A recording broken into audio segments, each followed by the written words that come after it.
Okay, yeah, they're not reflecting badly. No, they look all right. Yeah. Yeah. So, I'm Paul Jolly, and I'm interviewing Fahim Qureshi in respect of the Accidental Archivist project that we're running with funding through the National Lottery Heritage Fund. So, Fahim, just going to make this kind of casual. Yeah, sure. When were you born? Were you born in Luton? I was born in Yorkshire in 1960, December the 26th, 1960. So I'm sort of the first generation of, second generation British Asian. My parents came here in 1958 from Pakistan. So I was born in Yorkshire, Bradford in 1960. So there's a Bradford connection. Yeah. Yeah, so we moved to Luton in 1963. Oh wow. So Dad got a job at Vauxhall Motors, like everyone else. So we moved in 1963 to Luton. Yeah, because I mean Vauxhall, they were employing about 20,000 people, I think, in those days. In those days, yeah. Unbelievable. Yeah. So, and what school did you go to locally? So I went, Leagrave Junior School, infants and juniors, then Chorney High School for yobs, sorry boys, in like early 70s, 1970s, and then when Lee Manor High School on Marsh Farm was built, I transferred to Lee Manor in 1974. Right. It opened in 1974. I was part of the first cohort. Wow. So I went to Lee Manor High School 1974 to 1976, and then Luton Sixth Form College for a year. Got kicked out of Luton Sixth Form College for being too radical, and then went to Barnford College to study Foundation Art and Design. Yeah. And was it around that time you first came into 33, or did you come in earlier? I came in earlier, really. I got involved. So living on Marsh Farm in the mid 1970s, a few of us young people got together and organised a film group, cine group, making movies on Super 8. And we were self-organised young youth group called Matrix, and we made films about Marsh Farm and about social themes, really. So we expressed ourselves through film and through cine film, because that is the most accessible medium to us, Super 8 cine film, Standard 8 and Super 8. And through that activity, because we used to meet in people's homes, and then got involved in Marsh House. We started meeting in Marsh House to do our planning, and through that Matrix film group, we were connected to Reflex. Yes. Reflex Arts Group. So my first involvement with 33 was through Reflex, because Reflex went on to initiate the whole 33 Art Centre project and initiative, really. So in about 1975, 76, I think 1976 possibly, to the tail end of when I was at school, between school and Sixth Form College, got involved with Reflex through Matrix Film Club. So it was in days of pop-up shops and that. Through the So when you had the pop-up shops and pop-up events and that, and at that time, Reflex used to. I think Reflex initiated the Luton Community Arts Trust. Yeah, that came a little bit once they started to identify 33 as a building. Yeah. So we used to meet at 33 before it was 33, when it was run, when the Arts Council of Luton stored its costumes. That's right. At what was 33 Guildford Street. Yeah. And I remember attending some meetings of the Arts Trust. And I think I may have been on the Arts Trust through involvement at Matrix. Yeah. And then that led to involvement with the 33 initiative, really. Yeah. So my involvement predates 33. My involvement goes back to Reflex. Yeah, and so you would have been, my memory's correct, you would have been the one of the youngest. You and Ricky. Ricky at the age of 16. Yeah. And I know that at 33, it was the storage for the costumes of some of the amateur dramatic groups, but also bands used to rehearse there pre-33, I believe. I remember a band rehearsing there. Went to a band rehearsal. Yeah. I think people just had keys to get in. That's right. It was before it was kind of very informal. And then I think with Reflex we got involved in a project on Farley Hill Estate, community festival at Farley Hill, and then there was a German film company called Liberation Films. Yeah, I remember that. That were filming a group called Freeform from Hackney. Yeah. Who were involved in the Farley Hill Festival, so it's like a number of different levels. Yeah, and we got involved, I think, through Reflex, who told us to turn up to Farley Hill for the Freeform project. Got us. I think you were involved. Reflex were involved. Yeah, I did some work at. I did some work for Freeform in Hackney. Yeah, as part of a project that the council ran. So I was sort of seconded there. Oh, right, okay. Chat's Palace and all yeah. So all those days. Yeah, so we got involved in that project as young filmmakers at Farley Hill, and then made the connection with Freeform, and then we went back to Freeform to edit the film. Yeah. And the film was all about festivals. But in the meanwhile, Liberation Films from Germany were making a documentary about the whole thing for Germany. Yeah. I wonder if that still exists, that film somewhere. May do. Yeah. So it's interesting you mentioned Howard again, because he's quite pivotal as a enlightened local government officer, wasn't he? Yeah, he was. Yeah. And then through yourselves, the trio, the Reflex trio, and through Howard, and that's how I got involved in the arts. Yeah. Because Howard used to do pop-up events in Wardown Park, Midsummer's Night Dream performance. Yeah. Then there was Circus Lumiere. Yeah. Remember that? Yeah. That came to Luton, and I got involved in that as a volunteer, and the volunteer performer. I was a horse in the circus performance. I got involved in that, and I remember that we had to strip off down to underpants, put on these bloody leather harnesses, and we were 16 at the time, and then act out, trotting around the tent, in the public. Yeah. You could never get away with that now. No. Under sort of child protection. We've got a few stories about all of that. Yeah, all that kind of stuff. Yeah. But and then so in the 70s, in the 1978, the punk thing became quite big in Luton, and Reflex were doing punk gigs in '76 as part of your kind of music program at Royal Hotel. Yeah. And I remember going to when the Dan played. Yes. I think I must have been collecting beer glasses then, because it was quite, it was quite a frightening moment. There's a few people there, but they were all not happy throwing beer glasses and that. And so the Tuesday night, I think, was the punk nights at the Royal Hotel, and then Thursday was the jazz rock night, and the Saturday was the rock night. Yeah. Saturday was the most popular night at the Royal Hotel. So the Reflex used to run 3 nights at the Royal Hotel. Am I correct? No, yes, but there were then the film club as well there. The film club was a Sunday upstairs. Upstairs, yeah. And then some stuff with the People Show and the Random Band, all that kind of stuff. So then the punk stuff moved to from the Royal to 33, when 33 got established in the performance room upstairs. Yeah. And then the punk gigs, and mainly were UKDK. Yeah.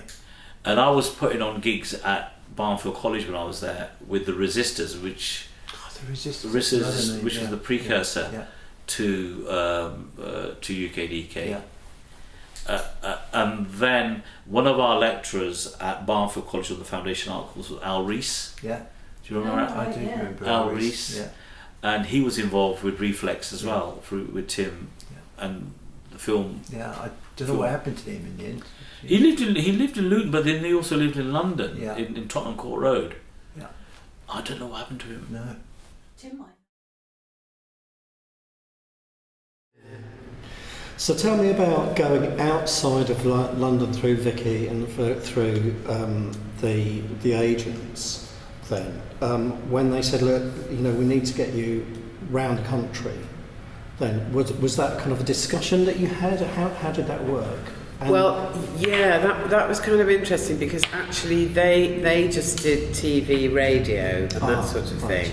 So in order to kind of to set stuff up, I also worked for Off the Curb, who were they were a kind of a nascent version of what they are now. They're huge and they've got so many acts, so many brilliant comics, and they had relatively few. I think they had Julian Clary. It was like that era, and so I had an informal relationship with them, and I think they kind of said to me, "You need to do Edinburgh at some point," because that's just such a cliche, but it's true, I think. Because everyone from TV decamps to Scotland for a month. But they wanted to kind of send me out doing like smaller venues and just sort of getting used to it, really. So they organised all that, and it was through them. And so at the beginning, it's all very small. You're kind of, if you're going a long way, you're like, there was a lot of university gigs, and you would just get yourself there, and then you would stay in some hideous B&B somewhere. I remember there was one particularly in Tamworth, which was in a pub, and I went into the pub, and as I got through the door, like the whole pub stopped talking, and they were like, "What is that? Is it a sea monster?" And this woman said to me, you've got to be back by 10:30 or we're going to lock the doors. They were like so unfriendly. So I got back at like 27 minutes past 10. I bought 6 bottles of pills, went in my room, which was just so unwelcoming and bare. And there was like one of those TVs that was about like 2 inches square, like on the, screwed to the wall, like 6 foot up. Do you know what I mean? And it was just so miserable. So I drank them all one after the other, and I just passed out. That's how I managed that one. Yeah. And how were you actually earning a living by that time? Well, when did that tipping point hit? I mean, how were you paid? What were you earning in the 1980s then? Well, as a nurse, obviously not very much. Right. But I had an idea in my head that when I was off for Friday Night Live, I thought I can't actually go on TV and still be a nurse in the emergency clinic, because a lot of it would be so weird for people, So I handed my notice in before I did Friday Night Live, and I had actually saved a bit of money, and I'd got a little bit of money from gigs I'd been doing, like pub gigs and that, and so I thought I'd give myself 6 months, and if I can't support myself doing comedy, I'll go back to nursing again. And so obviously, having done TV as the first thing I did, I can't remember how much I got paid, but it was an absolute fortune to me at the time. Well, that'll last me a year, or it wouldn't really, but whatever it was. So I kind of managed to balance it out just enough for the first year, so I could survive on the money. Do you do doing the tiny gigs? I mean, we're talking about, obviously this is about the 33 archive and appearances of those kind of venues. They're not going to pay much. And I don't remember, we've got Muddy here who is the director of that. Do you remember how much you were? I can't remember how much we paid, but it certainly wasn't very much, because when I look at the things, what the audience were paying to come in was so little. That's when you see it, you just think it can't have been a lot. We didn't have a big budget because we weren't very well funded. We made our money from the bar mainly. Yeah, absolutely. I mean, just to give you an idea, I saw I doubt it was very much. I can't imagine it was really. Esther Paul, I can't Grant find my old support account books to see what I paid anyone because it's all on paper and I wouldn't imagine it was much more than like 20 quid or something. That would be around the figure I would say. Because all their grant support was for music and theatre. We didn't get any grant support at that time for stand-up and stuff. I would imagine as well our venue, I don't remember any really bad heckling. I think that it went down really well. The audience in Luton just loved it. You know, you did your usual, but I think the fat one with the microphone, can you see me behind? Oh, yeah, I'll just move the mic or you won't be able to see me properly. Yeah, oh, absolutely. And that, I just remember it getting a big laugh. No one said anything nasty or anything, and I wondered if you found that very different going outside of London. Yes, I did. Places like that. They were much nicer because they had an artsy feel to them. Right, whereas if you were doing pubs, you know, some pubs, depending on where they were great, and audiences sort of knew what to do. Other pubs you would turn up at, and they obviously either hadn't done much comedy before, or the student gigs were appalling because basically students just want to get drunk and have sex with each other. They weren't interested in someone up on stage, yakking away. So it's very much the feel of the venue, I think, which kind of controls the atmosphere. Yeah, and certainly it was a pleasure. I certainly got the idea that you enjoyed it there. You seemed to have a really good time. You were pleased about it afterwards, and it was there. So that's why I thought must have been quite early on in your career to have done a small venue. Well, it was lovely from our point of view as well to have you there. But you know that I still do small venues. Like earlier this year, I did a tour trying out new material, and I suppose I was doing 150, 200 seaters. They're the ones I like because you can actually engage with people. Whereas if you're doing these massive, great venues, not that I probably ever went above 2,000 or 3,000. I've certainly never done arenas on my own. But the thing is, it's such an amorphous mass. There's no feeling of individuals there and who they are and what they think. And I like to be able to chat to people. You know, I did a gig. I always go in and I do stuff out the local paper and say, who's your local MP? Well, I did one gig on this tour and someone goes, Matt Hancock. So then we all did like 10 minutes on that all together, what do you think of him and have you met him and all that sort of thing. And I like that sort of smaller arts, local thing, rather than just a load of blokes in a pub. But I think, there's something weird going on in the corner. There's a fat woman with a mic. Do you know what I mean? It's very different. We have got a comedy club in Luton at the moment. We don't run it, but I think it's managed by Happy Shark. Oh yes, I've heard of them. And the venue in Luton is really a jazz venue. It's okay. Right opposite where 33 is. It's called the Bear Club. So if they ever ask you to do anything, please do. Oh, all right, I will. I'll write that down. So they always sell out, don't they? Yeah, they always sell out. It's about 100 Perfect. maximum, I would say.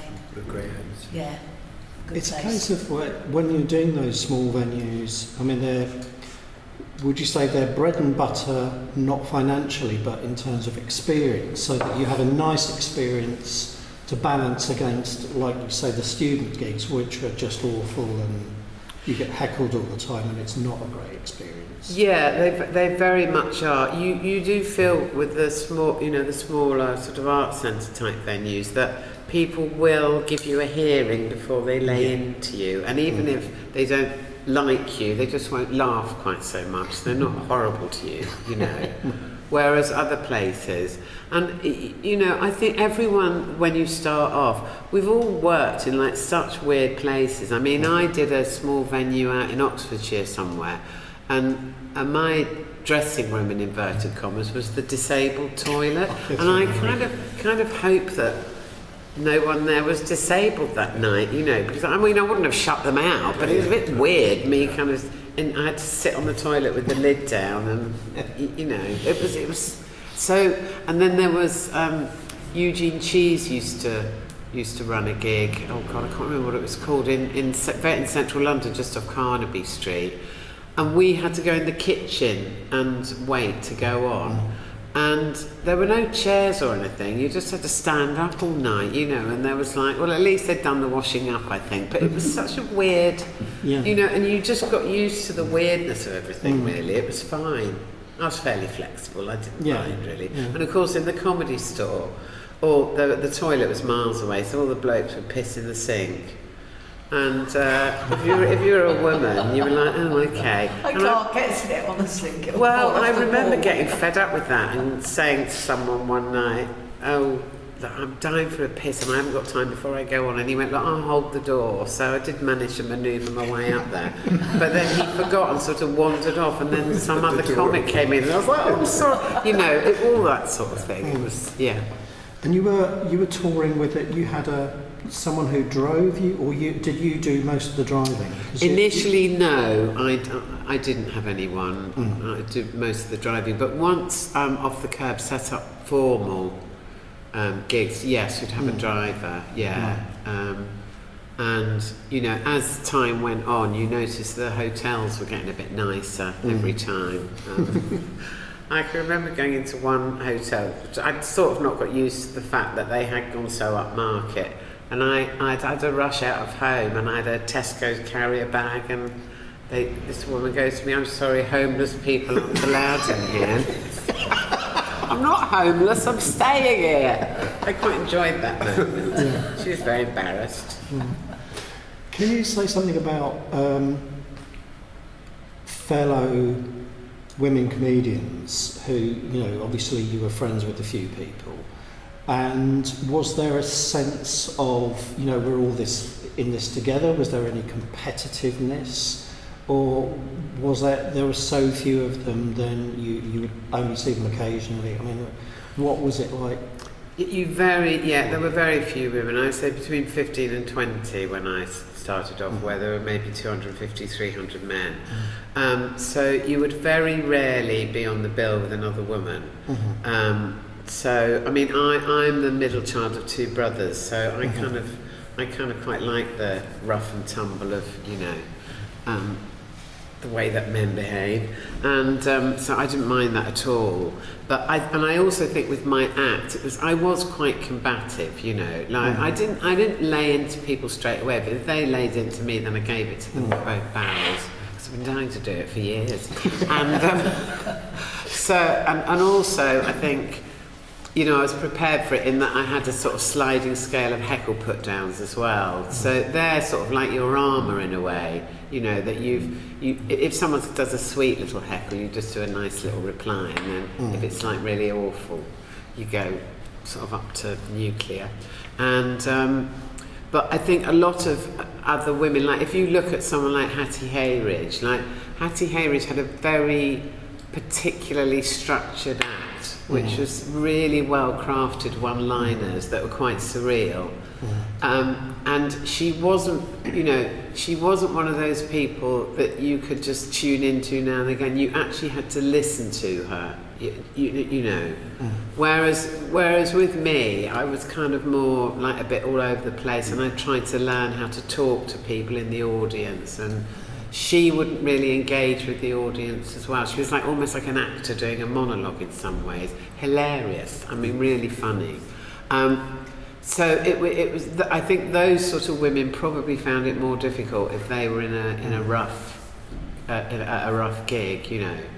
And I think that's why we all liked going out of London, because people in London, I always found are a bit. They're a bit, oh, come on, entertain me, you know, because they've got so much going on. They've so much choice. Whereas you go to somewhere, you know, like a little place in Luton, or you go to Reading, or you go to Bracknell, or wherever it is, they're so delighted that you're there. I did a tiny little theatre in Shetland once as well, and they were absolutely so delighted to see us, with Eddie Izzard. And we could have just sat there or read the paper out to them. They loved it, you know. And that's like the extreme. But yeah, so the thing about audiences is they vary hugely. They're not just an amorphous mass wherever you go. They're very much made up of the setting, the people, the amount of alcohol they've had, what day of the week it is. Are they kind of a bit middle class, or are they kind of, whoa, I love, you know, are they a bit football? Whatever it is, it really varies so much. Mm-hmm. I was going to ask. Still Skinny, that's the name of the band, yeah. So it's one of the bands that's still going. So. Okay, well, I can ask you about the specific bands in a minute. Okay, well, maybe I'll ask you that now. So what bands, you mentioned there were quite a number of them still going. Well, who were the ones who were memorable at the time or are still going?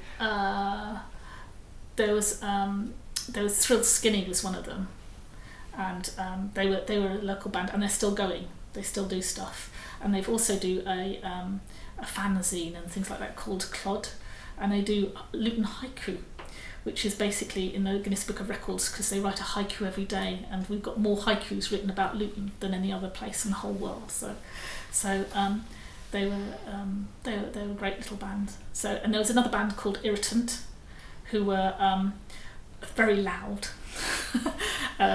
guitar thrash band, I think, basically, but they were really good as well. So they a lot of the bands, you see, knew that 33 because of the rehearsal space upstairs.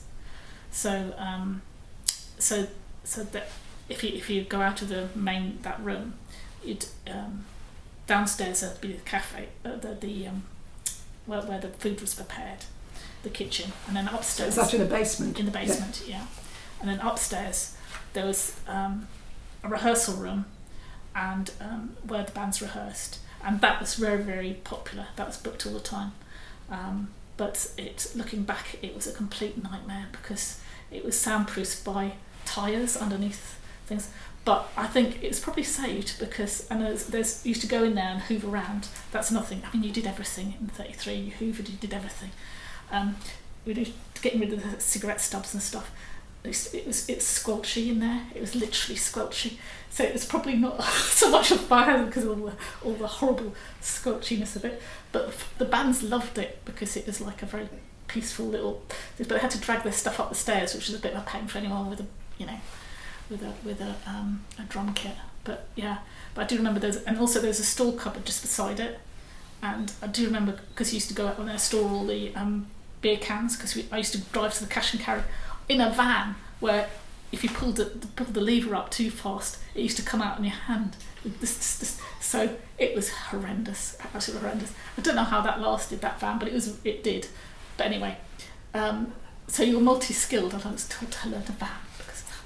Anyway, but you opened the door once, and there was a rat staring at me. There was a lot of rats around because of the food. Things, but they didn't really come out till night, so it wasn't such an obvious thing really. So they didn't like the noise, so we kept away when things were playing. So that's a relief. And then we went into the office, and that was lovely. It was a big open space. So that's on the first floor as well. Yeah, and I worked there with Paul and Mud in the office as well, mainly, and then in later times with Eleanor Buckler as well, who came in as a bookkeeper. So yes, it was a lovely space to have, and we worked together there. So we worked there at all times because like sometimes we'd Paul was off doing something, or Mud was off doing something, or Mud was writing a funding bid and trying to do that. But it's really actually I find it quite inspirational having a female director of the Arts Centre because at that time I think you have to I don't think my children wouldn't realise how difficult it was as a woman to be in a position of in a high position in an organisation because it wasn't really expected. I couldn't tell you the number of times that people come into the room from the office, they'd go straight to Paul and assume he was running the Arts Centre rather than Mud, and it's and I know that Paul went into sort of meetings with the councils and stuff because it's because at that time, especially having a man around gave a lot of credibility, and also I have to say that Paul is very eloquent as well, and he's very good in meetings. I have to say, he could charm the birds off the trees definitely. So it's very useful. He has a good skill set to it as well as being Very, very good in meetings. But I just want to say for anyone watching this that Yeah. Mud and Paul both and Spike are all in the room. Yeah. So that's why Yeah. you're also But speaking towards them. yes, I am. Yeah, Yes, I am. Because I think that is something.